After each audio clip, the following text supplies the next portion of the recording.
Rose Tennent is a frequent guest host for the Shen.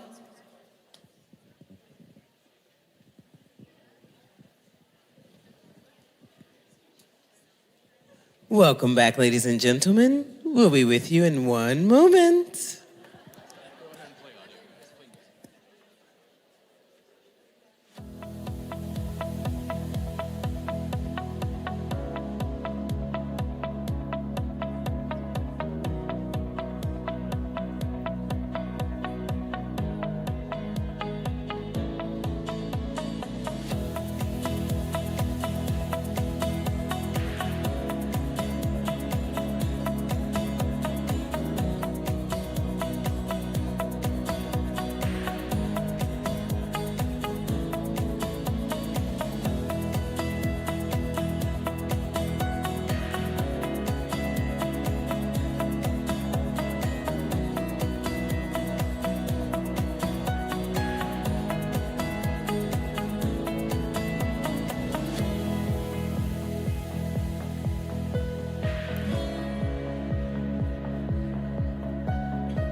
Rose Tennent is a frequent guest host for the Sean Hannity Show and host of the Rose Unplugged podcast. She also serves on the Moms for America Advisory Council. Please welcome Rose to our gala stage tonight.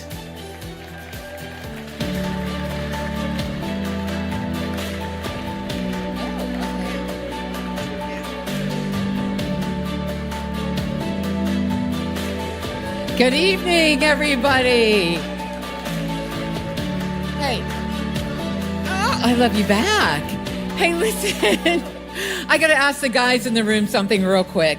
Have you ever seen this many beautiful women in one place in your life before? Oh, my gosh. You women are stunning, and I've talked to so many of you, and there's so many great stories out there. God bless you all, and thank you for being here. You know, it's interesting because tonight is the first night of Women's History Month, and the only reason we care about that is because we got a woman right here that's making history all the time, Kimberly Fletcher. We just love you, girl. This is the 20th anniversary of Moms for America, and we are so happy to have you here this evening. And I think you're going to really enjoy tonight's presentation. And you know what? There's a lot of gratitude here. Gratitude for meeting new people, gratitude for what each of us are doing to further the cause, and to give thanks to the one who deserves that thanks. We're going to ask Maria Wagner to come out and lead us in prayer.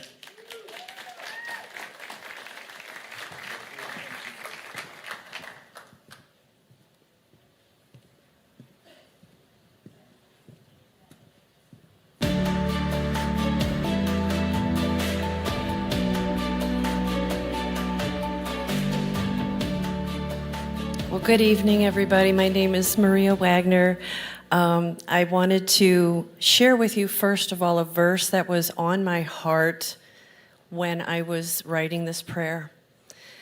And God put on my heart 2 Corinthians 3:17. Now the Lord is the Spirit, and where the Spirit of the Lord is, there is freedom. Will you please bow and join me in prayer? Lord, we know our freedom comes from you, and we are so incredibly grateful for your Son, Jesus, who died for us so we can be free from the bondage of sin. We are so grateful for our country, the United States of America, and we are so very grateful to our forefathers who crafted our country's founding documents with your guidance and your word as its very foundation. And Father, we are so grateful for Moms for America, grateful for our first 20 years of service. May we strive to continue to protect that foundation our country was founded on. May we continue to carry that torch of freedom passed down to us from our forefathers to emblazon the future for our children. Lord, please continue to use us as your servants to bless, encourage, and embolden, inspire our moms all across the country. Please give us those divine appointments, those blessed collaborations with other like-minded organizations so we can all work together to protect our children and our children's future. May all we do as an organization honor you. Please guide us with your wisdom and discernment to protect that precious freedom. Thank you for the incredible opportunity to serve our moms. And thank you for the amazing Moms for America team that I know you put together. We are honored. We are so greatly blessed. We lift this all up to you, Lord. In Jesus' name we pray. Amen.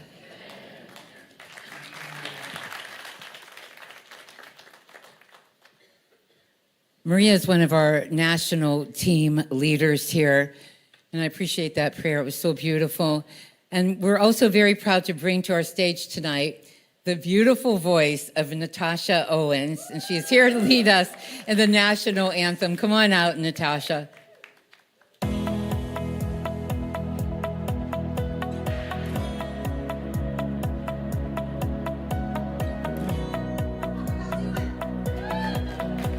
Greatest country on earth, don't we? Even with all of our faults, we are the lighthouse on the hill that people gravitate to. Why don't we stand and give reverence to the most amazing song?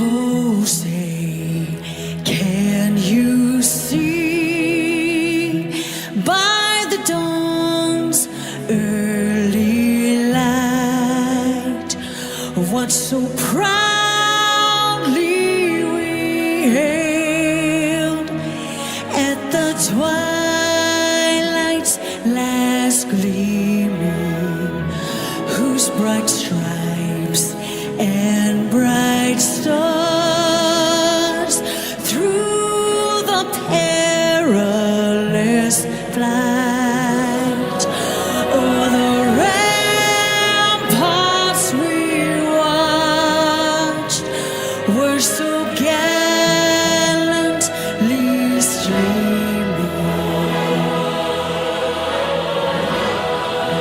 And the rocket's red glare, the bombs bursting in air, gave proof through the night that our flag was still there.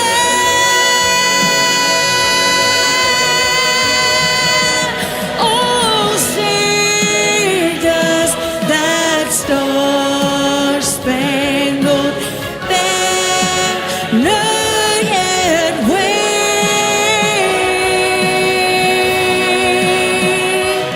o'er the land of the free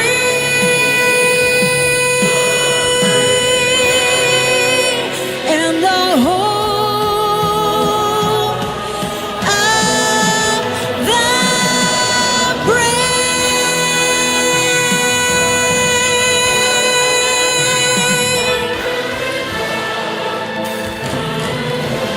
home of the brave.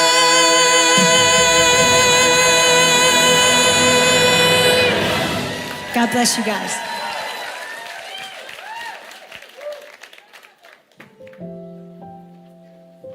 There was a class that did a study assignment that the teacher gave, making a list of what things, do you love about America? And after all the papers were turned in, not one student could think of anything that they could say that they loved about America. Nothing to love about America. I love everything about America because in America you can innovate, you can have ideas, and you can follow your dreams.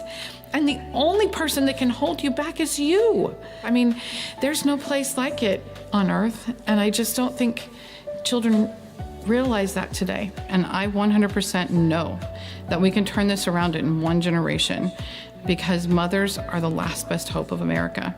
And that's what we do at Moms for America. We are providing that history, that heritage, that love of liberty. We're empowering moms to be able to teach and nurture a love of liberty in their homes, so that we'll have a generation of children who will rise up carrying the banner of liberty, so that we can not just restore the Republic, but secure it for generations to come. If you have parental guidance to watch a movie and you can't show something on TV or air it on the radio because you're trying to protect children, why would we not be doing the same thing in the classroom? From city halls to Supreme Court and school boards to Congress, we have had enormous impact over the last several years. Launching the cottage meetings was huge. That has really sparked and ignited the patriotism and activism within moms. We've not only flipped 43 school boards in 27 states, we have moved school board members from one side to the other. In several states, we've been able to get city council members on the city council. We've been able to get county supervisors on. We've supported sheriff's elections. We've been very engaged in Congress level as well as the state level in pushing bills and supporting bills that will protect children from genital mutilation. We've been able to testify through various different legislative bodies and in Congress talking about the importance of protecting women's sports. We've had press conferences. We did a great event with Epic Times, a joint event with them, our gender confusion event, so that we could start to move the needle in the right direction. We have put together a series of booklets on gender confusion, parental rights guide, CRT, social emotional learning. comprehensive sex education. And they're not just available to moms in English, they're available in Spanish, and we're developing them in Asian languages as well. So this year, by the end of the year, I will have been gone at least 300 days. I have been in 37 states. I just met with moms in Sun Valley, Idaho. And so it's important that we're out there reaching them where they are and not expecting them to come to us.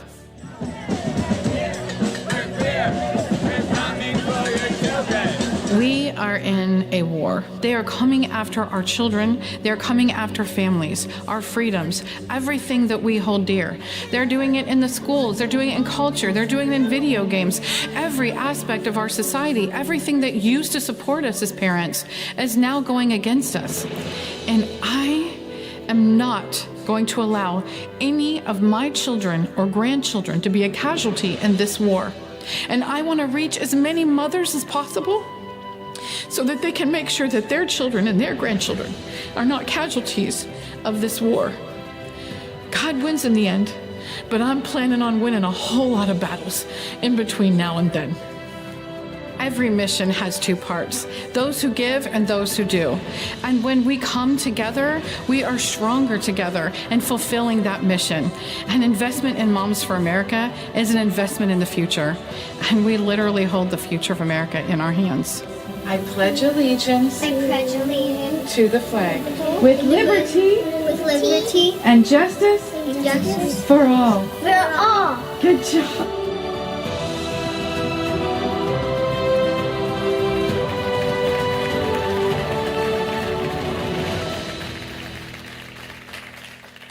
You know what the Bible says about a vision? Without one, my people would perish.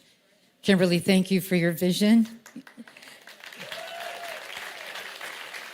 I remember, Kimberly, being in people's living rooms. That's where you started, just speaking to women in living rooms all across the country. And I want to mention Derek, too, because he's a blessing.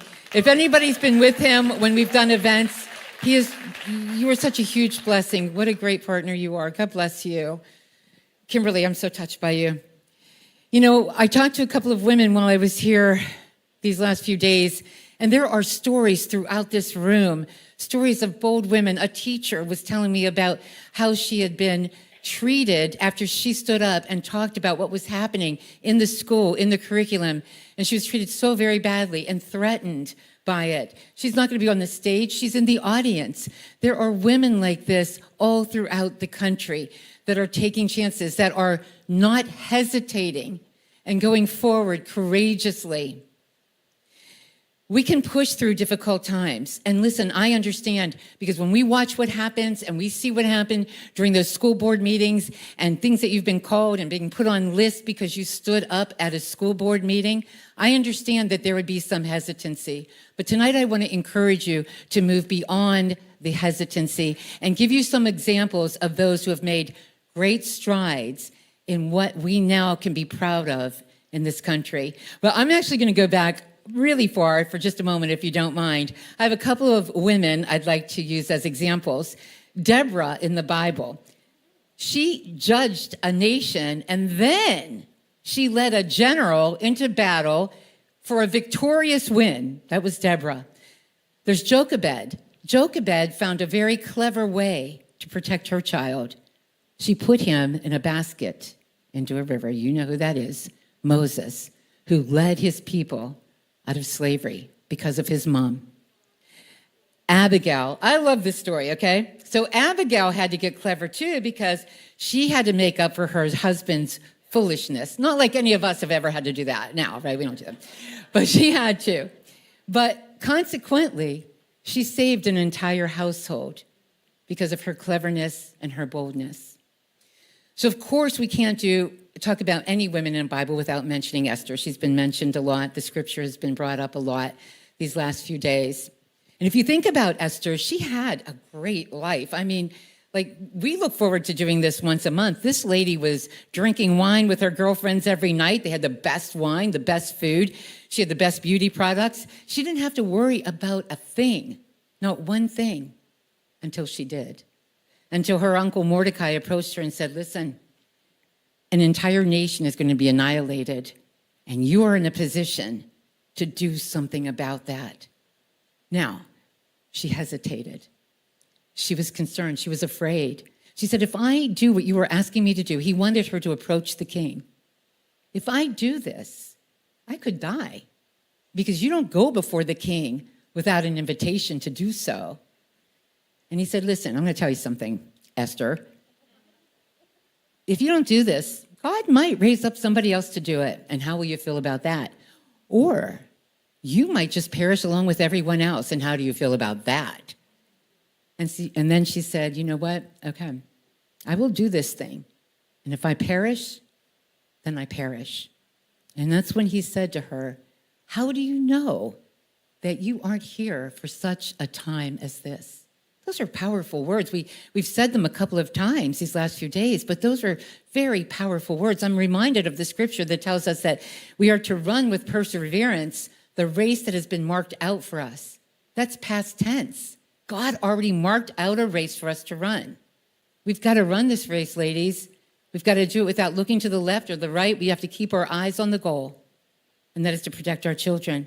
And you know, the interesting thing about what Esther accomplished was that she didn't just deliver that Jewish nation. If you remember the story, she empowered the nation after that. And then I want an example, to give you an example of our founding fathers, because when we talk about hesitancy, it's normal. It's normal that we're concerned, that we're nervous, that we are hesitating before we go out and do that thing that we believe God has called us to do, because right now, we do stand to be criticized. We do stand to be challenged. Or as the teacher told me, she had groups of people coming out and threatening her. Yes. So there will be hesitancy. And let me give you another example of that with our founding fathers. When they were in that room, now you got to remember, these guys came from Europe. And in Europe, they told you what you were going to be. And you could only be as successful as your bloodline. If you didn't have that, you didn't really have anything. And not only was that dictated to them, but how they could worship was dictated as well. But our founding fathers believed that there was greatness that resides in every one of us. And all that was necessary to unleash that greatness was liberty. And they believed that liberty came from God and God alone and not from man. Because I'll tell you what, if it came from man, man can take it away from you. And we saw that, didn't we? And we're continuing to see it. So let's go back. Here they are. They're in the room. They're getting ready to sign this declaration. What a bold and courageous event this was. They are going to declare themselves separate and independent from tyrannical rule. And history books tell us that there was hesitancy in the room. They knew that it was the right thing to do, but they were afraid because, you know, we say these lines all the time, but think about what they mean. They knew that they were pledging to one another their lives, their fortunes, and their sacred honor. And many of them had to give up all three. So they knew what was going to happen. Wouldn't you be hesitant as well? So John Witherspoon, who could really read a room, stood up and delivered an amazing speech. And I am condensing it to just this. There is a tide in the affairs of men. Do you perceive it now before you? To hesitate is to concede to our own slavery. They signed that document, and I'm old enough to have history books. Remember history books that told me that once they did, those men, those courageous and bold men, fell to their knees afterwards, some in prayer, others wept openly, because they knew that what they had done could have, just as Hancock said, gave up their life for, and many did. So they did something for us like Esther did for a nation. They did for a nation. They did it for us, for people they would never know, people they would never see. They did it for every one of us that are in this room here tonight. And then I want to bring to mind two women, because it is Women's History Month, and I think it's significant that we remember these women, and here's why. Susan B. Anthony and Elizabeth Cady Stanton, they were heavily influenced, and they don't tell you that today. They won't tell you. But did you know that they were influenced greatly by the Second Great Awakening? Every bit as much as our founding fathers were before the Revolutionary War, before that quest for freedom. were influenced by the Great Awakening. The Second Great Awakening, one of the platforms of that awakening, was the abolishment of slavery. Those preachers at the time preached that slavery was a sin. So here's Susan B. Anthony and other women that are working on this, on the abolishment of slavery, and suddenly it occurs to her, wait a minute, I believe, obviously, because I'm working toward that end, that all men are created equal. But if I believe that, then I must believe that women are equal as well. And thus began the suffrage movement, which, ladies, we must be very grateful for, because that allows us today to have a voice in what's going on in Washington, D.C. There was a story, it was in 1902, it was Elizabeth Cady Stanton's 87th birthday. And I believe that Susan B. Anthony, if I remember correctly, penned a letter to her for her birthday, and it was printed in a local newspaper at the time. And again, it was a very long letter, but she said, in essence, we little dreamed when we first began this that it would, a half a century later, we would be handing over this battle to another generation of women. They didn't get to finish it. 50 years they spent on that, and they had to hand it over to another generation of women. And ladies, tonight I ask you, do you want to turn this battle over to another generation of women, or do we want to have this fought and won for our children and their children? These are women, there's so many that fought through difficult times to use their gifts and to lead movements like Kimberly has, to raise up strong families like all of you have, and nurture others. That's what we're here for. And there's no doubt that we have influence. We can do this. We must do it. And I'd like to just end this with something that Ronald Reagan said. And he said, let us be said of us by those who come after us that we did everything we could do to finish the race, to keep the faith, and to keep them free. Do we not want that said of us, that we have done everything that we could by those who come after us? Tonight, we continue to celebrate the 20th anniversary of Moms for America. And I'd like to introduce a woman who has been very much involved in all of this. And there's so many women here, but we're going to introduce a couple of them to you right now. The first one is a former Mrs. South Carolina. She's a mom of two. And we're fortunate to have her on Moms for America's Advisory Council. So please give a warm welcome to Rachel Mack.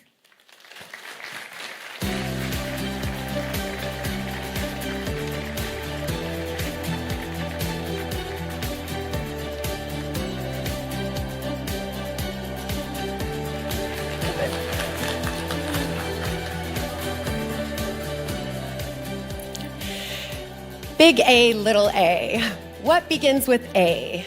Aunt Annie's alligator. A, Dr. Seuss. This was a book I read every single day, every single week, every single year, for years and years to my children. I come from a family of extreme educators. My dad was a principal for 35 years. My mom was also a teacher.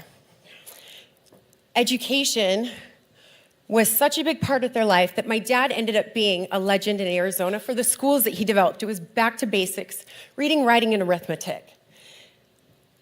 We also were a family of international swimmers.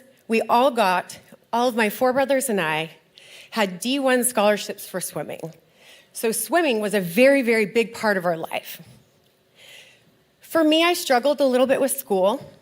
I have two brothers that became doctors. Man, I wish I got some of their genes when it came to school. But because I was so good at swimming, I just kind of skated through school. And because my dad was a principal for 9 of my educational years, when I struggled, the teachers did not want to be the one that were responsible for holding me back. so they passed me to the next grade year after year. I was still a really fast swimmer, and we put a lot of effort towards that. So eventually, I don't know how I got to college, I don't know how I got my degree, but somehow I went through college and got a degree, even though it was a real big struggle. When I had children, I did not have the confidence to read to them. So this is the reason I read Big A, Little A, What Begins with A, Aunt Annie's Alligator, A, day after day, week after week, year after year. Because it was the confidence level I had to read to my children, but I knew the importance of education and reading to your children. When my kids got older, I was so excited when they got A's. I was so excited that they did not have the learning disabilities I felt like I had. Fast forward, my children have been in public school, and I've been attending the Moms for America Zoom courses, learning about the Constitution. And they kept talking about homeschool, but I just kind of let it go because my kids weren't homeschooled, they were in public. I didn't know that I was going to need the resources of Moms for America. I was driving my middle school son to school, and he looked to me this year and said, "How many hours a day would I do homeschool if I just did online?" I said, "Probably 3 or 4. He goes, "Pull me out of school." Now, my son has been top of his class, number 1 and 2, so is my daughter, through every grade. I pulled him out of school because he said, "Mom, the kids are so disrespectful to the teachers. We sit so much. Pull me out of school and let me focus on other things, and I'll get my work done." So fast forward, I pulled my child out of school. I realized that we need to do reading and writing. He's doing the Florida Flex version of school, math and science. We're reading books, and I had him write a paragraph about each book that he wrote. And this is when I realized that my 6th grade 11-year-old son, top of his class, did not know how to spell. The school system is failing our children. With this, I was able to look towards Moms for America and know that I had the support and confidence to pull my child out of school and do what I needed to do best for him.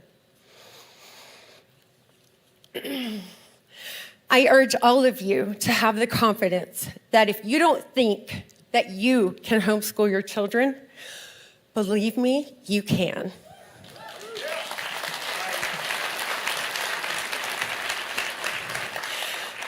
I'm grateful that my husband has played such a big role on making sure that me being a stay-at-home mom was the number one important thing in our children's life.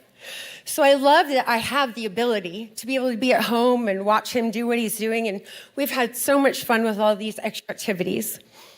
He's weightlifting, we're working on sports.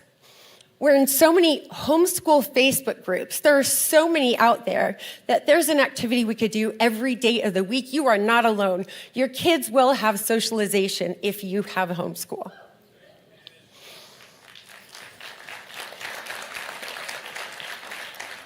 To wrap it up, I just wanted to say how grateful I am for Kimberly and for this program and for everything that they offer. There are so many things that they offer for us.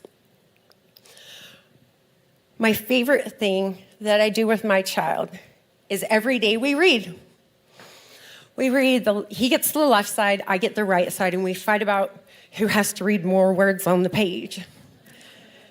But I'm just happy that I'm reading more than Big A, Little A, What Begins with A, Aunt Annie's Alligator, A.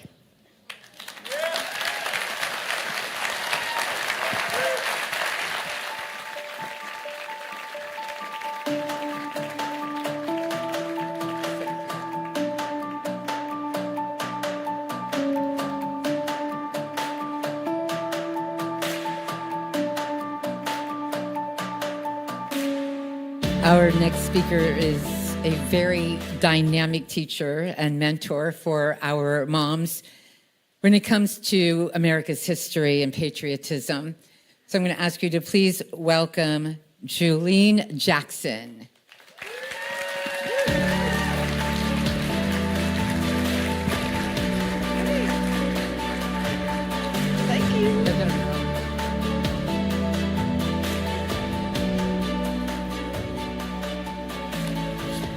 Come on, mamas. These are the real treasures and prizes of Moms for America, our beautiful mothers. I wanted to bring them on stage tonight. Thank you so much. It's a pleasure to share a few thoughts tonight. Next to Kimberly and her wonderful husband, Derek, and daughter, Cassie, I think I have been with Moms for America the longest. I have been on this ride with Kimberly going on 14 years. I admire, Kimberly, your vision, your heart, your passion in this great cause as we shore up the mamas of America as they do the real work in their homes, with their marriages and children and neighborhoods and communities.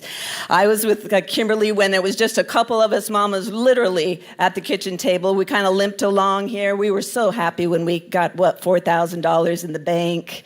And then 40,000, and we just knew God was on our side. And then Debbie joined us, and then things really took off.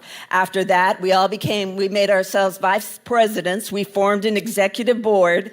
I began to teach the moms about the stories and miracles of America, principles of the Constitution and the Founding Fathers. And then we helped form these study groups, these cottage meetings around the country. And Vivian, I started off with her. She's somewhere out there, so grateful that she could be here tonight. And as we would travel around and speak to the mamas and help them organize these small study groups around America, we would hear them tell us how these teachings were changing themselves, changing their marriages, changing the way that they taught their children. Righteous women in their circle of influence, beginning in their home, truly can turn the world around.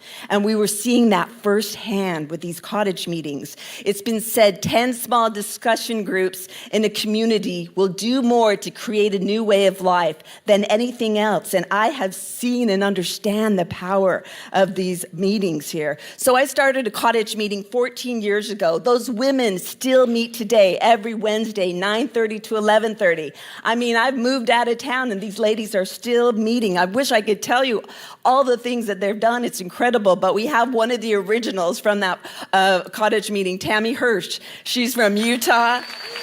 She went through all of the classes, the Healing of America, the 12 cottage meeting series, the 5,000-year leap, and then she said, I think I'm gonna lead out the troops in Utah. She's our state liaison. There are 14 cottage meetings underneath her, and she just, testified in front of the entire Utah State Legislature last month. And then she woke her husband up. You know, women, we see the light and then we gently put our foot in the man's behind. And now he has contributed a sizable donation to the Liberty Village down in southern Utah. It's going to be like a mini colonial Williamsburg where young people are going to go and learn the history of America. And then we have Gerald Maglia, a beautiful mother and a grandmother from New Jersey. She went through all the lessons that we taught, and then she said, always we encourage the mamas after they learn these classes, okay, what are you going to do? Ask God, what are you going to do about the things that you have learned? And God put upon her heart to write a healthy relationship curriculum and submitted it to a low graduating class in Newark, New Jersey. They accepted it because they were desperate to get these kids to graduate in there. She also included a tutoring program during lunch, but she taught the students in this high school that if they will graduate from high school, get married, then have children, they will have less than a 3% chance of growing up or living in poverty. And what happened, so the program has now been 3 years. Last year, over 100 kids went to college that were the first generation from their family to attend because of this program. Now, Gerald started a cottage meeting, and over the last year, the women in her group have gone and testified before school boards, and they have caused 24 school districts to change their transgender policies. And so we are seeing what happens. I was talking to one of the mamas in her cottage meeting. We were there in Trenton last year for a rally. And she said, you know, the Healing of America seminars that we went to, I came home and I told my husband what I was learning. He took the manuals and started teaching his YMCA after youth program. And so you can see the impact that it had on you, on her husband, and now the youth that he oversees. So there's a darling little mama. She had to go home early this morning morning. Tyler Otta, she's our state liaison from Virginia. She went through all the classes, and so she became the state liaison. She was a part of that wave of mothers in Virginia that flipped a blue state to red, and Governor Youngkin took over as governor a few years ago. And I live in the Washington, D.C. area, and on the front page of the Washington Post, it said, it was those mothers that turned the election. And Tyler Otta from Our Moms for America, a graduate of all of the classes, she got those principles in her. She has started a cottage meeting. She and another little gal that's in her cottage group put out a Patriots Digest twice a week. It goes all over Virginia and even into the District of Columbia and Maryland. And they talk about things that are going on that week that the mamas can activate in ways that they can better teach their children. And now, guess what Tyler's doing? She's teaching the National Healing of America class. Just last night, she taught mothers all over America the Constitution. And so she's just adorable. I'd really recommend watching her classes every Thursday night. And then we have Liz Ackerman, a beautiful grandmother from Illinois. Liz, for 40 years, has homeschooled her children. So she came to Moms for America. She took all of our classes. And then she said, what can I do? And God put upon her heart. She organizes once a month. We have a webinar for mamas that are homeschooling or are thinking of dipping their toe in the world of homeschooling. And she has called upon people that she has come to know over the course of 40 years. And so every month she hosts a webinar for the moms to come on and be inspired and gain the courage that they can do this homeschooling thing. We have Samantha Hall that went through the classes Healing of America. She is from Pennsylvania. And she said, Julene, when you told that story about Joan of Arc, how God was with this young 14-year-old and they overcame and beat the English, she said, when the opportunity came for me to run for the school board, I thought of Joan. If God was with Joan, surely God is going to be with me. She ran for the school board. She won. Last year, she convinced some people in her town to also run for the school board and the city council. They all won this fall. She texted me. They flipped the school board and the city council. So a beautiful Rachel has been in my classes. I love Rachel because she always comes on and makes the best comments after class on our online classes. And she told me that as she has learned the various principles and ideas and stories of America, and then as we kind of just break down the Constitution from the viewpoint of the Founding Father and why it would matter to a mother, a grandmother, she said, I'm going to start teaching my children every Wednesday, have a constitutional night. And it was probably one of the steps that, as she realized, wait a minute, I can teach the Constitution. Probably God put upon your heart, if I can do this, I can bring my child home. Certainly God will be with me as I homeschool. And then we have Tammy from Texas. Tammy and her beautiful mama, who is back there, Deborah, who is a retired doctor, had a difficult relationship. And they both loved America, so Tammy invited Mama to begin to attend these online classes. And I would see them each week, and they were darling. And she said those classes helped to heal our relationship. And I was just with Mama and Tammy in Mar-a-Lago. We were stuffing the goodie bags, a month or so ago. And then lastly, Tanya Paris and her beautiful Mama. I love when mothers can come and learn together. So during COVID, Tammy taught a cottage meeting to the mothers in Florida.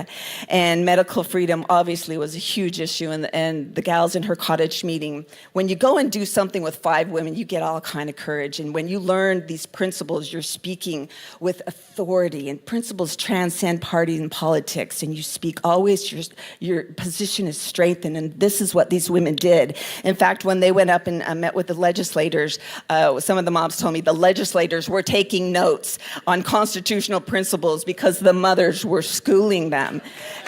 And Mariana, Tanya's mama, was a part of the women convoy that Moms for America drove all the truckers across the country at that time. Yes, it was awesome. Well, you know, I haven't even mentioned the thousands of mothers over the course of the 14 years I've been with Moms for America that have told me I've started praying with my children. We've started having family devotional. I'm telling them the miracle stories of America. We read out of the book of virtues at night before I put the kids to bed. We're starting to eat dinner together. We have a movie night, a patriotic movie night every Friday night. Better yet, we're passing up Disneyland. I'm taking my kids to historical sites instead. Liberty begins at home. I've heard Kimberly say this. I hear it in my sleep when she says, the greatest acts of patriotism that a woman will ever do will occur within the four walls of her home. Moms for America gives these mothers tools and teachings and the courage to stand on that wall and say, just as our biblical mothers did, Lord, here am I. What would you have me do? God bless all of you beautiful mothers here tonight and grandmothers. We are feeling the urgency. The battle is being hotly contested and it's being fiercely fought. And yes, there are days when we are feeling like we are being bloodied and beat up and we are losing left and right. But we know who wins this war. I tell my kids, we have the best player on our side. So just get him off the bench. Get him in your life, get him in your marriage, get him in your home. He will prevail and we will too as we do our part. I am honored to be fighting this good fight with you all. We will keep at it until the Lord doesn't need us anymore, and I don't think that's going to be anytime soon. Kimberly, it's been an incredible 20 years. Looking forward to the next 20. Thank you so much.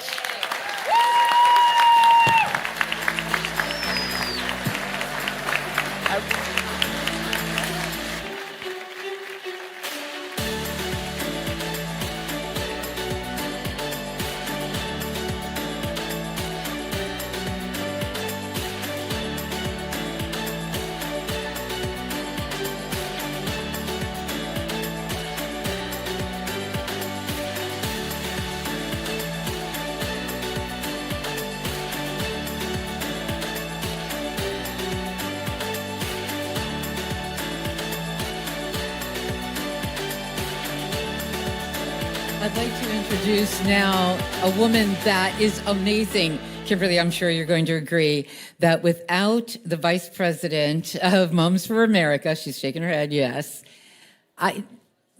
everything that you see, everyone you've heard, everything that happens at these events are because of her. She's an amazing woman. She's a great producer. She's great on air. She's just a fabulous woman all the way around and very talented, as you'll find out very soon. So please welcome the Vice President of Moms for America, Debbie Kraulidis. Hey, Debbie.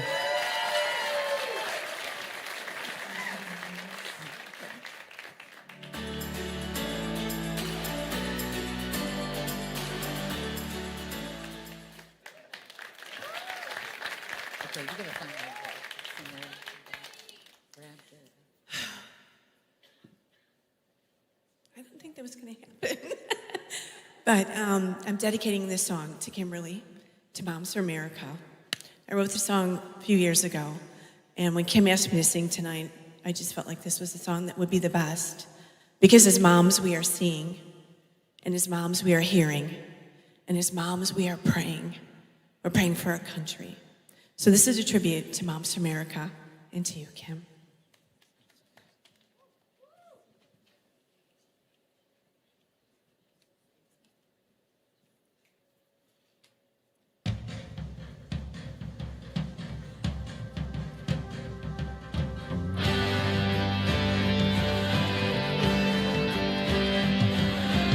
See star-spangled banners wave. See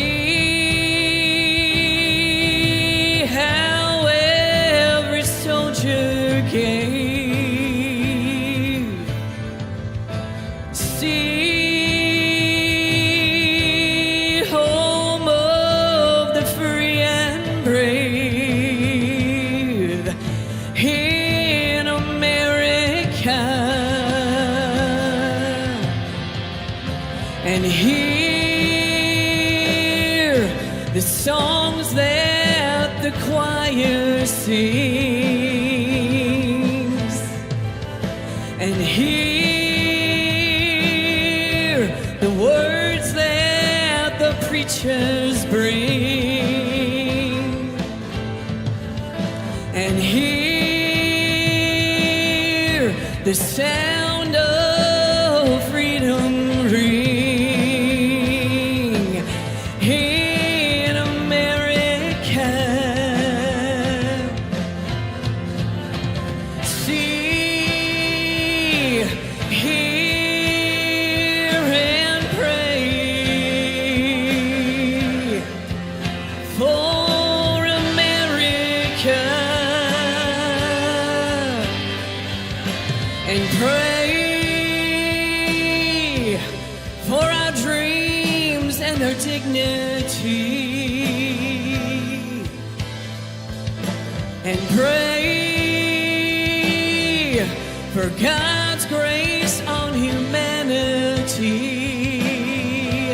Oh, our sweet land of liberty in America.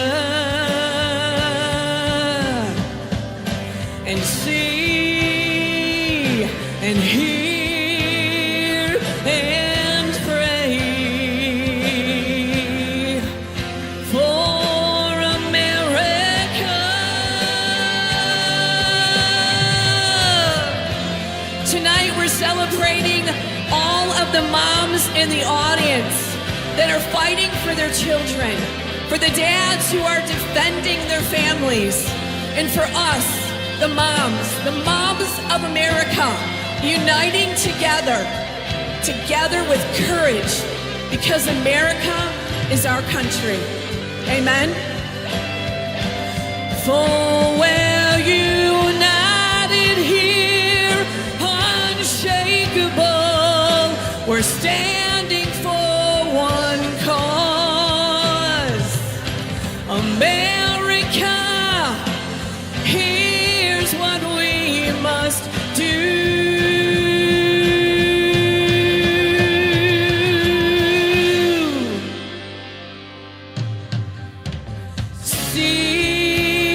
See, hear, and pray.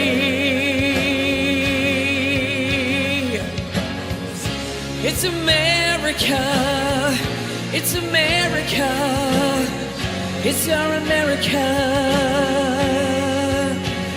for our freedom. Oh, yeah. Oh, oh,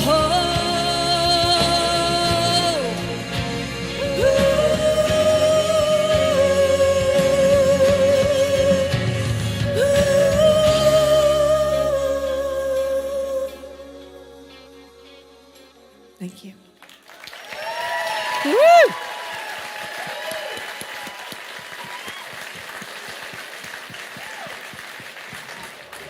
Oh, If it's not Kim falling, but you can't come up. You can't come all the way up. I told you she was multi-talented, didn't I? That's the third time I fell down the stair. You I would wouldn't think even that go I would near know that that. if I were you. That was awesome. And we did want you to come up just yet, Kimberly, because we have some sweet surprises for you tonight. All right, Allie, do you want to come up here and just share a little bit real quick? She has something to present to you, Kim. On behalf of our staff, this is Allie. She's our Civic Engagement Director. Beautiful. Good evening, everyone.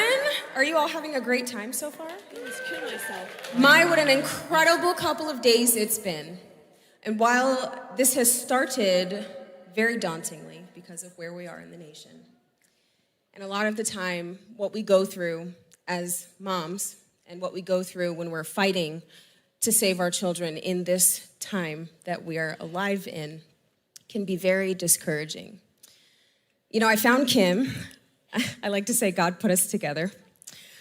When I was running for school board in 22 in Florida, and she told the most incredible story that will live with me for the rest of my life. It was a great story. I won't bore you. She says it better than I do. So when she hears it, yeah, you hear it. Trust me, you'll cry. I just want to thank you for giving moms a place to call our own. Thank you for answering the call that God has put on your life so that you can help others answer the call. Moms for America has been a saving grace for me. I've grown stronger in my patriotism. I've grown stronger in my faith. And now I have a family of beautiful, strong, wonderful women from all over the world. Guys, did you know we're global? We have moms rising up in Japan and Brazil, all because Miss Kimberly has planted the seeds of freedom in the hearts and minds of women around the nation to rebuild patriotism and culture of liberty in this nation, which is so needed. And so we wanted to give you this present for those times where you feel discouraged. We were on a phone call one day and we were complaining to each other. Lots of tears were shed. You vented, I vented, and God told me, Allie, you gotta get together with these moms and have them write some things for her to help her in those moments where she feels discouraged. We all need a pick-me-up. And we are here to lift you up because you lift us all up. Thank you for answering the call. Thank you for being our modern-day Esther and Deborah. Thank you for instilling that into all of us and letting us realize that Esther and Deborah live within us, that the mothers of the Bible live within us, that the mothers that have helped build this nation live within us. We have dominion over this earth, and we need to walk in it. And you are the example. You are my walking spirit of America. You are the mother of America. So this is for you.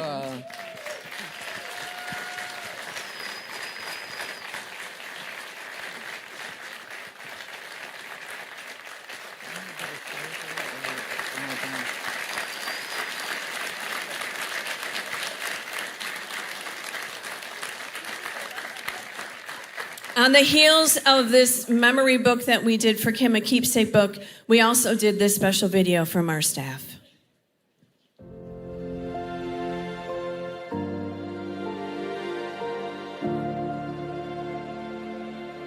When mother knows and understands the principles of liberty and freedom and reveres and honors the Constitution, so will her children, so will her grandchildren.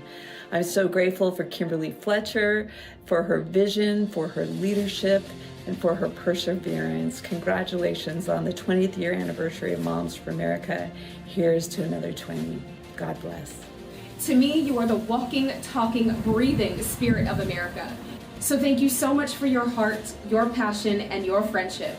For we were all born for such a time as this. Thank you so much. Love you. I'm grateful for your leadership. I'm grateful for your heart for the Lord, your heart for our country and for family, and for the team that you blessed us with. Here's to 20 more years and to see where this wild ride is going to take us. Thank you for giving moms like myself the opportunity to fight for our children. Thank you, because I know that we bleed red, white, and blue. We put God, family, and country in that particular order. You are amazing. From the East Coast to the West Coast, we say gracias. We love you, Kim. You equip us, you empower us, and you encourage us along the way. You are the first one on the battlefield. You are the last one off, and you are William Wallace in female form. Kimberly, I want to wish you a happy 20th anniversary. Thank you for having me be a part of it all. And it's all due to you. You are the person that this could only happen with. Just want to let you know right now. So thank you very much. Kimberly, I love that you dream large, you fight strong, and you work hard to make things happen, and that you never back down.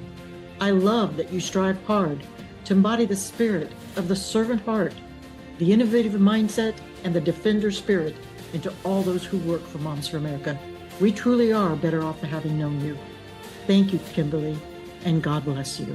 I'm grateful for your energy And I'm grateful that you have the gift of gab. You have people who listen to you, and that's key. I appreciate your voice. I'm with you, sister. Thanks for all you do. Kimberly's leadership exemplifies the core values of our community, highlighting the importance of respect, understanding, and personal touch in every interaction. She inspires a culture of empathy and opportunity, showing us that effective leadership is about being courageous and uplifting others. You are really a fearless leader. You are so tenacious. You are eloquent. Gosh, everybody loves it when you speak. You're so inspirational. You're passionate, and you are so devoted. So for that, I say thank you, friend. Hi, Mom. I just wanted to thank you for raising me as your daughter so I could grow up to become your friend. I have thoroughly enjoyed these last 20 years, especially the last few years that we've spent traveling together, and I look forward to many more. I also want to say that you are an incredible warrior, and you are an amazing general for Moms for America. And we all of us here, we love you.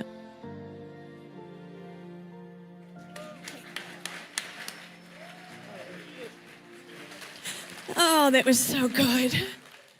I know, I'm sorry to make you cry. So that's all very heartfelt. And when I said that earlier at the beginning of the show, we all are family. We all feel like we're just part of the sisterhood. And that's what makes this tribe so incredible at Moms for America. It's a culture. That's a top down. We're all just friends. And we're here to support each other all along the way. So you and I have been given some awards to some folks. And we've done these beautiful crystal awards, Mother of Influence, Champion of Freedom, Legacy Awards. So I said, we got to do a beautiful award for Kimberly. And everybody was like, what would you name that award? I have got Warrior, Courageous, we've got Deborah's, we've got Lady Liberties, everybody came up with all these incredible names that were just far too many for me to put on an award for you. And so we just really thought about, who is she? She's the founder of this organization. She took that seed and that thought, and she ran with it as a founder. Sometimes people don't run with things. They stop. They don't keep going. I have seen this woman knock down doors, fledge through amazing, I can't even tell you the wars we've been in, the battles, and just committed to getting things done. And she's leaving a legacy. She's leaving a legacy to America and to these kids and these moms that she's constantly touching. So I'm going to give you this award, but before that, I do want to remind everybody that John Rich is coming out for a concert. So nobody leave after this. But I'm going to let Kimberly get up here and speak. I just wanted her to enjoy this night. This is your moment, and you deserve this because you've been just so amazing. So I'm going to bring out the award. We have a beautiful Crystal Cave award that we had Joseph do for you. And it is the Founders Legacy Award for Moms for America for 20 years. And it is just gorgeous. It's like a torch. So this is your award for Moms for America for being an incredible founder and leaving a great legacy. You can now come up, Miss Kimberly Fletcher. Let's do the balloons. Let's go. There we go. I couldn't get a balloon drop, but I got a balloon fly up. Come on in.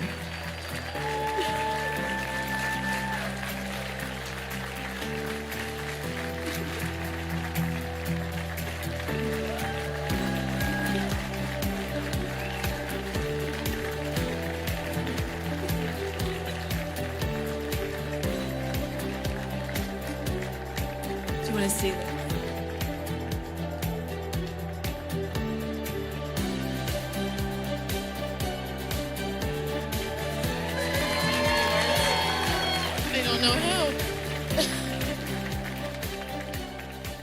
Okay, it reminds me of 2017 when you guys tortured me like this. Oh my gosh, you've already heard from me so much, and I'm not sure I can speak, and y'all want to hear John Rich. One thing that I want to make sure and say is I have the most amazing team on the planet.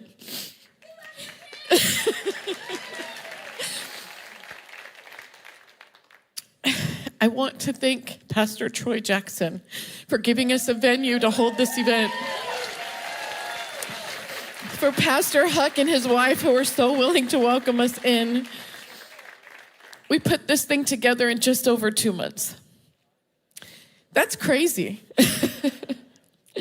I think the amazing team that we have, from the moms who work with me every day to those who are fighting so hard everywhere where they are, I marvel at them. I absolutely marvel at them.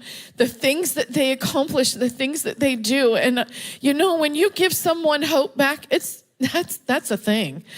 And the things that we teach in our cottage meetings gives hope and encouragement to these moms. And God does touch their heart. And then they go where he leads them. And the stuff that happens is magical. There are so many more stories Julene could have given. And that deserved a standing ovation. They're amazing. But I want to thank my husband.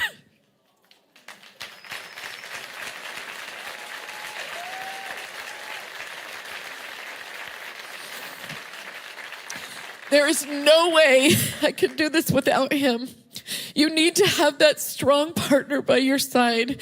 And I would love to tell you all of the amazing things that he has done over the last 20 years to keep this thing going, including writing several checks sometimes.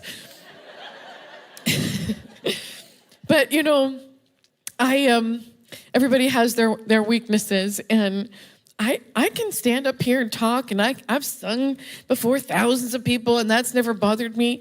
But when my printer stops working, or my computer starts glitching, I'm like, what do I do?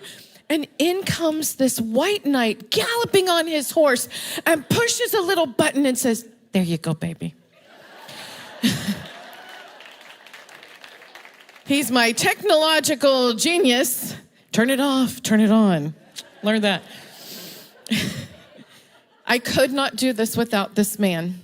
And my family, who has all been here, if you guys have seen them, my children and my grandchildren, this was a real treat because I'm away from home so much, and I got to have them with me, and that was God's greatest blessing for this event.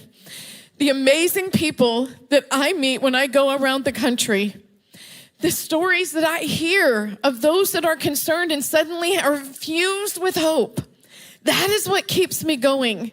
All of you moms, how many of you are wearing purple hats? I want to see them. You're wearing your purple glitter hats? Turn them on if you're wearing them. We had our leader training on Thursday. They all got these really nice purple glitter hats that light up. I just wanted everybody to see who they are. I said it at the training day. I'll say it again. Those ladies are the wind beneath my wings. And when I can't get up in the morning, my husband reminds me, go look at the email that mom sent you, thanking God that you guys are out there.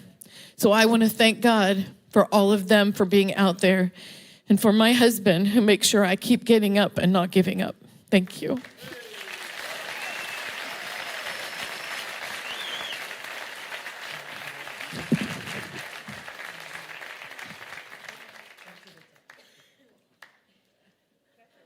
I told her not to do what Debbie did. It's the only way I could explain it. Don't do what Debbie did. All right, so this has been a great evening, and we're going to finish it with something very great. And this guy, he's obviously a great patriot, right? You all know that. But the other thing that I think is so important and so very special to all of us here in this room, especially at Moms for America, is that he's been such a good friend to Moms for America. And for that, we appreciate him, do we not? How he supported them so much. So please welcome John Rich. Enjoy.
Good evening.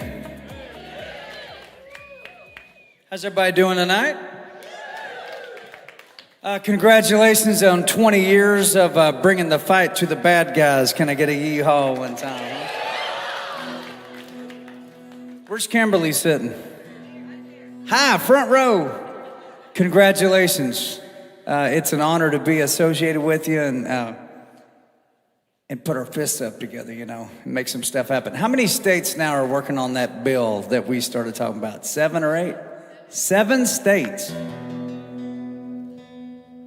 You're a national treasure. Somebody should make a statue out of you next to a swimming pool. It would be incredible. Well, I'm John Rich. It's nice to be with you all tonight. And trying to think about what I'm going to sing tonight, but I know the crowd I'm singing to. I am wondering, though, towards the end of the show, would it be okay to sing Save a Horse, Ride a Cowboy in a church? I mean, is there any chance I get struck by lightning if I do that inside of a church? We'll see.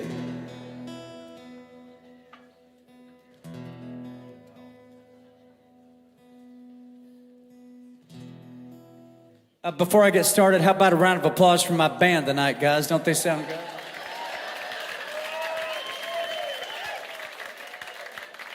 Best band in the business right there. All right, so how about I sing some songs that you want to hear? Can I do that? A few years ago, I decided that I was going to say what I wanted to say and be who I wanted to be. And my whole existence, right out of high school, had been in the music industry. I wanted to play the Grand Ole Opry, wanted to sell platinum records, I wanted to write #1 songs, and I did all those things a few times, actually. And about 5 or 6 years ago, I realized I was the guy yelling at the TV, but then suiting up and walking on the red carpet with all the people I was just yelling at, and that's called hypocrisy. So I didn't like that. Made me feel bad. Now I'm raising 2 boys, Cash and Colt. They're 12 and 14. And I said, man, that ain't no kind of blueprint for them. I mean, what are they? If I'm looking at this in 24, what's it going to look like in 34, 44, 54? What's that going to be like? So I decided, you know what? Well, we'll see what happens. I know I'll lose the whole industry and all the country radio, but I'm going to say what I want to say, and I'm going to write songs that speak what I'm feeling at this exact moment, because after all, that is the essence of country music. Can I get a yee-haw one more time? Mr. Soundman, give me a little more volume up here, please, sir. You got to understand, I've been doing Big and Rich shows for a long time, so I can barely hear anything anymore unless it's loud. A little bit more, that's better. Come on up with it. This is a song that I wrote a couple years ago, and with no record label, no publishing company, no funding of any kind whatsoever. I put this song out, and it became the #1 most downloaded song on iTunes of all genres for 2 weeks. Would you like to know who #2 was that whole time? Beyonce. Now, who is #3? Lizzo. Who is #4? Billie Eilish. So we had those 3 girls seeing this guy with no record deal and a cowboy hat and a handlebar mustache sitting at #1 for 2 weeks. So if you downloaded this, thank you. This song is called Progress.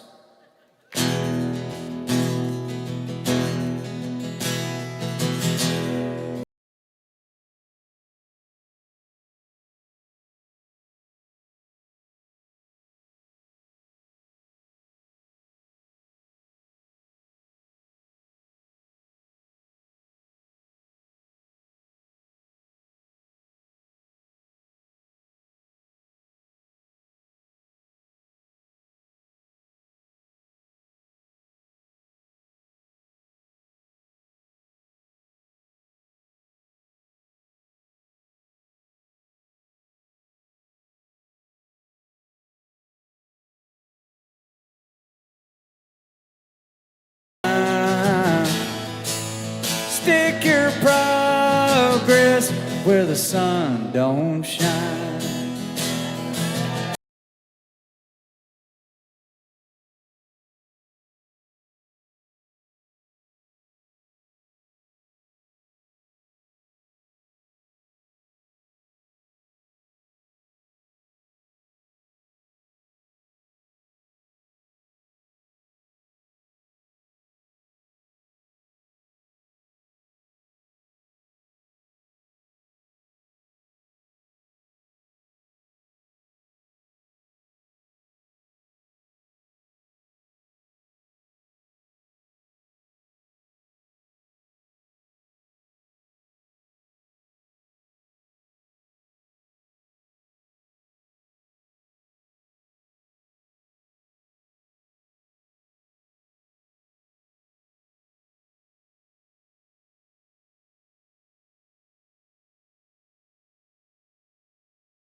don't shine, where the sun don't shine.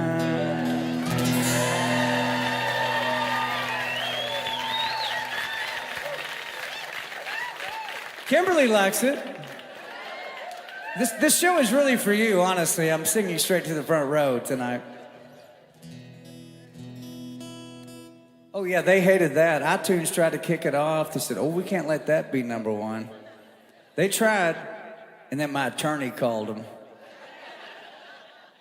Then they put it back on, and it stayed there for another week. Isn't that cool? I mean, we can beat this thing, okay? I guess the reason I tell you that story is to tell you that you can beat the system. I mean, the system is nasty and evil and all these things, as we all have learned here in the past several years. The whole system's nasty, but you can beat them. You can. So don't think you can't. Don't wake up in the morning going, what am I going to do? There's nothing I can... No.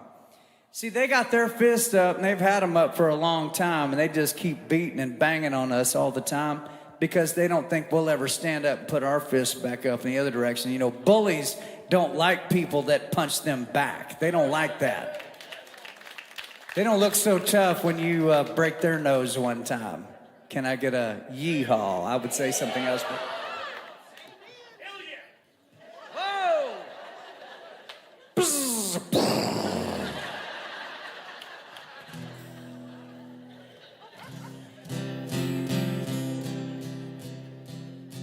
So,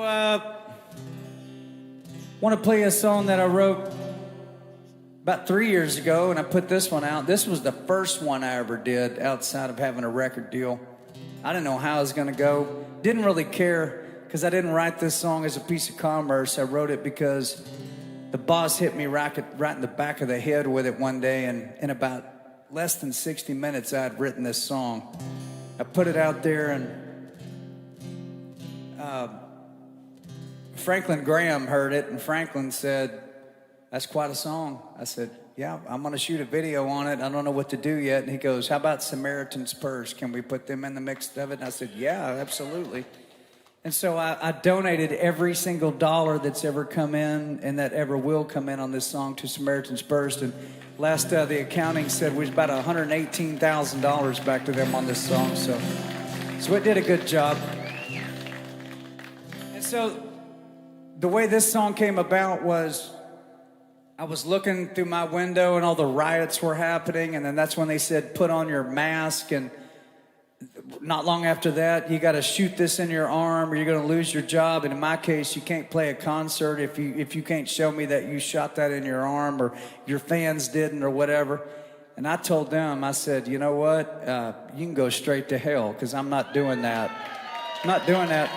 Little thing called the Nuremberg Code says that that's illegal. Last time I checked, and I have the internet too, so I can read it. You guys are in violation of the Nuremberg Codes, the way I looked at it. I still have an active lawsuit in the state of Arizona right now for canceling a concert because they changed the rules on the show and said all the fans had to show their medical paperwork to get in the room. I said, cancel.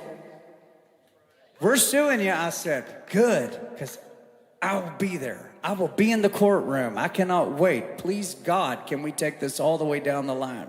So you may see me in a courtroom here pretty soon in Arizona, taking these monsters on.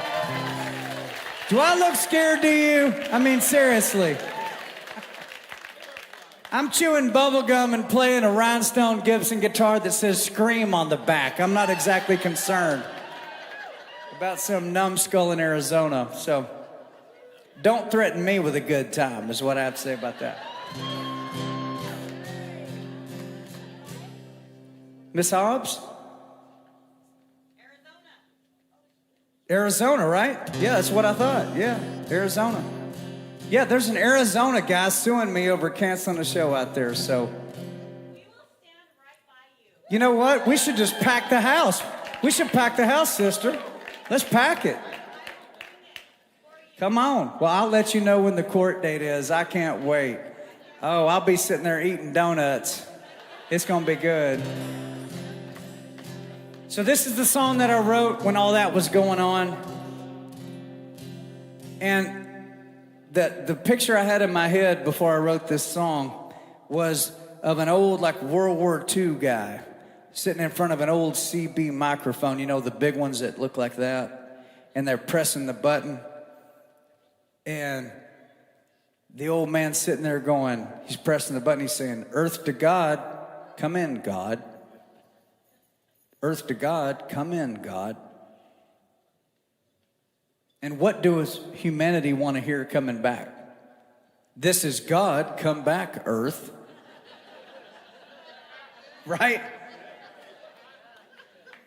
I said, well, I got to write that. So I wrote this song. It did very well. Raised a bunch of money for people that need it. The song's called Earth to God.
Come in, God, Earth to God.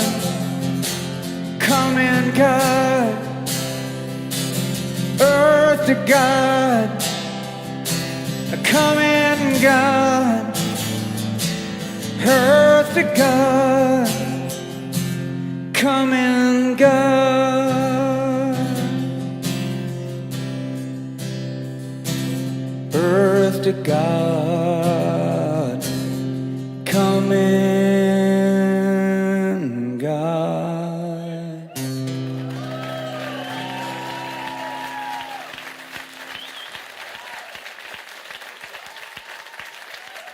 Thank y'all.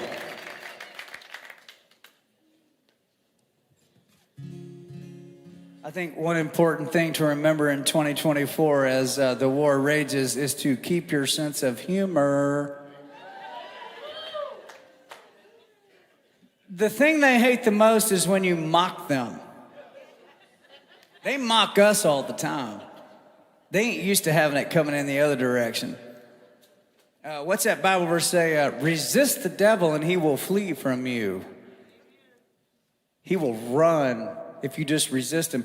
I look at the word resist and go, oh, if I mock him, if I just make fun of him and start laughing at him, like just laughing. I mean, it's the worst feeling in the world when you say something real serious and they just laugh at you. That's the worst. So if we feel like that, they also feel like that. And they're actually wicked, so they hate it. So as a songwriter, I thought, well, I'll just write a song about how ridiculous this whole situation is, and I'll just mock them up one side and down the other. And I'll record that and put it out. So this is a little song called I'm Offended.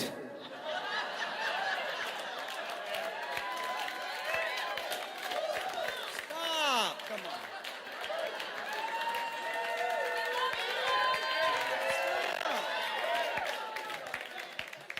I'm offended.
to shoot my 22. Somehow it seems to always trigger you. Bang, bang. I talk to God, you think that's odd, 'cause you say he don't exist, so why are you so pissed? I'm offended. Say with me, you're offended. Let's all get offended tonight. I'll order us a beer, we can sit down right here and scream and yell and cuss and fuss and fight. Hell, order us a beer, we can sit down right here and scream and yell and cuss and fuss and fight.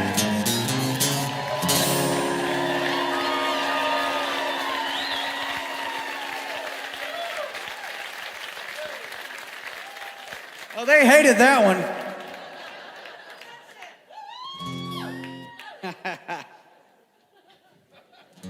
Trust me, they hate it.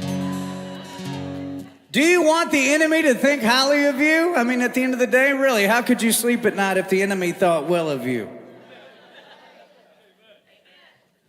Let's make sure they don't. We don't need them, we got us. We're fine. We're fine. We don't need them. How many veterans or active duty do we have in the room? Anybody that served the country? Yes, sir. Yes, sir. Right here. Yes, sir. Yep, yep. Yes, ma'am. I see you right there. Salute. Look in the back over here.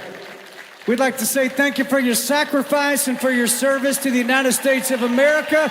And may God bless you and every generation of your family to follow. Can I get a yeehaw one time?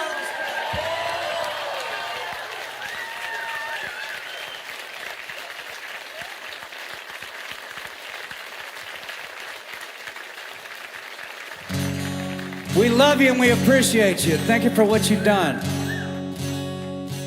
This is a song that I wrote about my granddaddy, World War II veteran. And if I asked you right now to think about a picture that's hung up in your house or something in an old picture library back in the day of your ancestors, you're going to think of somebody. And you probably saw them in a uniform, and that's your heritage. That's your legacy. Those are the shoulders you stand upon at this exact minute. Can you see them in your head? Yep. So for me, it was my granddaddy, fought in World War II. He was about 5'5", 120 pounder. Lied about his age, said he was 18 when he was 17 because he just wanted to go, as he would say, kill the Japs. That's what he said. He just wanted to kill them. That's how they talked. Because they had bombed Pearl Harbor. And so he said, let me go. I want to go. He's a Kentucky hillbilly guy. Little bitty guy. He was one of those guys, if you said, hey, Bill, shoot that squirrel, his answer was left eye or right eye? With a 22 short. You know what I mean? Little bitty rifle. So he got in there, and by the time he was out of World War II, he had about 600 confirmed kills. They turned him into a guy called a tunnel rat. And the tunnel rats, their whole job was to go into a cave and flush the Japanese out the other side of the cave. And they had every kind of booby trap you can imagine. So he was hit with white phosphorus hand grenades and shot in the chest with bamboo bullets. I said, what's a bamboo bullet? He said, well, they ran out of lead towards the end of the war. So they started putting bamboo slugs on the end of them. And I got hit with one. And my Granny Rich said for 20 years after World War II, every now and then he'd go, hey, what's this on the back of my neck? Or what's this on my elbow? Or whatever. And she'd get the tweezers out and she'd start working on it. It'd be a little sliver of bamboo that had worked its way back out. He was hooked on morphine for 2 years when he came back home. Weaned himself off of that, became a farmer, and died at 80 years old. So one of my biggest regrets is I should have written this song while the old man was still alive. I wrote it about a month after he died. So I'll dedicate this to him, all of our active duty, all of our veterans in here that just raised their hand, the boys and girls overseas in harm's way, and the 13 plus that never came back from Afghanistan. They will never be forgotten. This is called The Man. Give me a little more volume, son.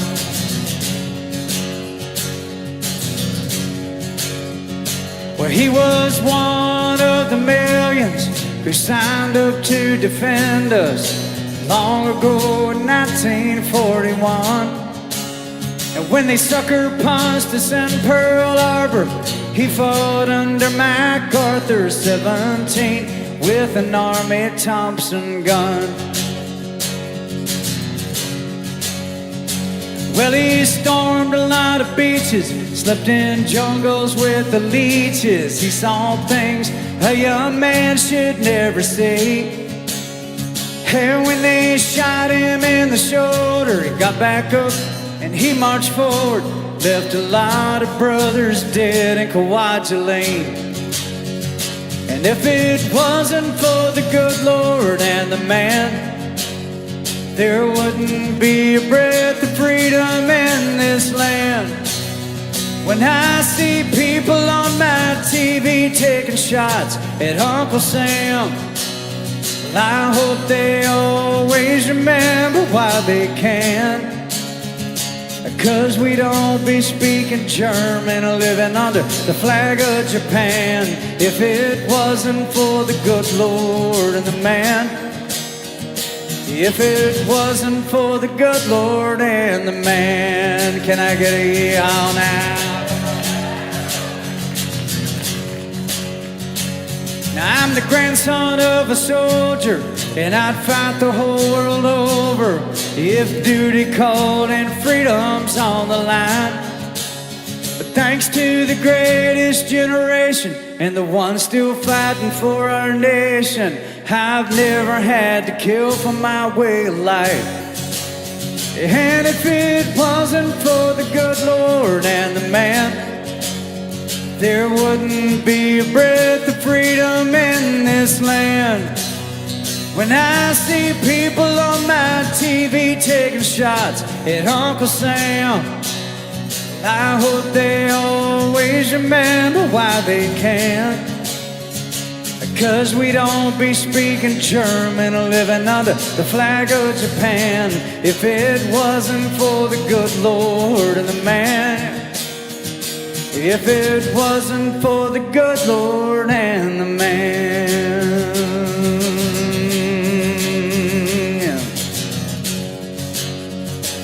He was one of the millions who signed up to defend us long ago in 1941.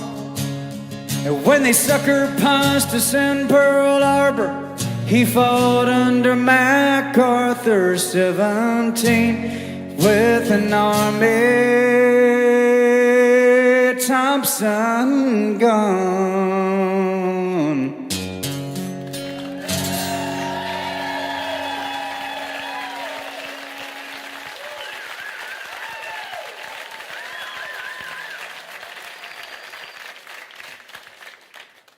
Kimberly, do you have any requests? I'd like to just play a song for you. What do you want to hear? I already played I'm Offended. Yeah, I know, right? You're the ultimate offender for 20 years running. Congratulations. Everybody hates you. It's perfect. Yay!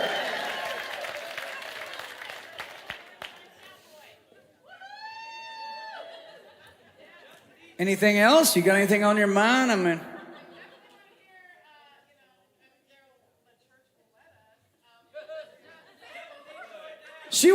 Kimberly wants to hear Save a Horse, Ride a Cowboy.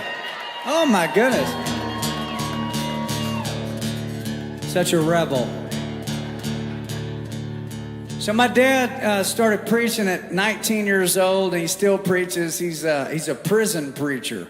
So he goes and preaches in the prisons, and he is something else, man, to listen to. I doubt he could fill this auditorium week in and week out, because what he has to say is pretty daggum hardcore, you know. People don't want to hear that every single day. But you ask him, why are you preaching in prisons, Dad, when you could probably be preaching in a big church? He said, because they need to hear it more than anybody. That's why he goes there. Never made any money, nothing like that, man. He's just come right at you with what it says. So you can imagine when his oldest son has a song called Save a Horse, Ride a Cowboy.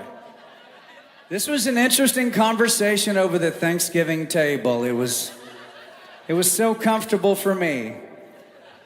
He said, yeah, son, heard you're doing pretty good. I said, yeah, we're doing all right. Yep, doing pretty good. He said, what's this new song you guys got out? Something about a horse or something?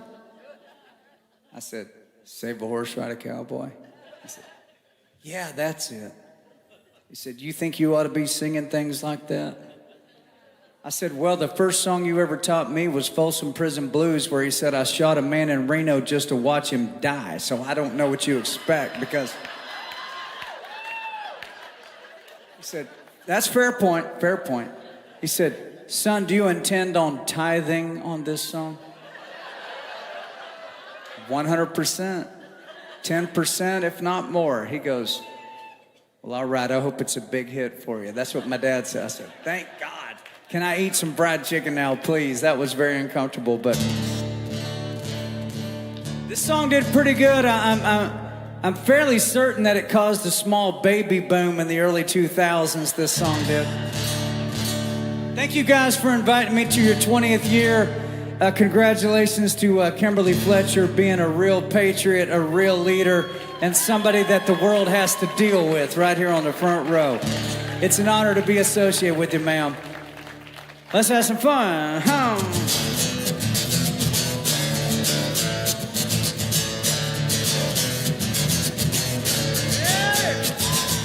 Well, I walk into the room, passing out $100 bills, and it kills and it thrills like the horns on my Silverado grill.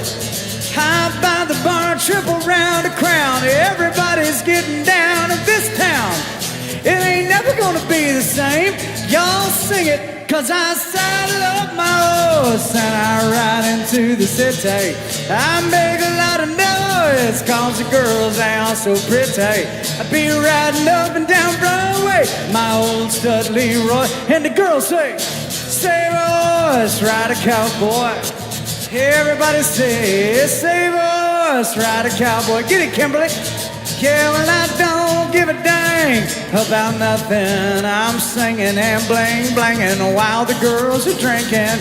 Long necks down, and I wouldn't trade old Leroy, my Chevrolet, for your Escalade, your freak parade. I'm the only John Wayne left in this town, and I saddle up my horse and I ride into the city. I make a lot of noise 'cause the girls, they are so pretty. Riding up and down Broadway on my old stud Leroy, and the girls say, save a horse, ride a cowboy. Everybody say, save a horse, ride a cowboy. Y'all having a good time tonight in Dallas, Texas? Come on out. Oh yeah, Kimberly cutting a rug now. Here we go. Hey, well, I'm a thoroughbred, that's what she said. The back of my truck bed as we was getting buzzed on suds out on some backcountry road. We were flying high, fine as wine, having ourselves a Moms of America time. I was going about as far as she let me go. Yeah, but her evaluation of my cowboy reputation had me begging for salvation all night long. Yeah, I took her around gigging frog, introduced her to my old bird dog, sang every Willie Nelson song I could think of. We made love and I saddle up my horse and I ride into the city. I make a lot of noise 'cause the girls, they are so pretty. I be riding up and down Broadway with my old stud Leroy, and the girls say, save a horse, ride a cowboy. Everybody say, save a horse, ride a cowboy. What? Save a horse, ride a cowboy. Last time, everybody sing it. Save a horse, ride a cowboy. Happy 20th anniversary to Moms of America. I'm John Rich. God bless y'all.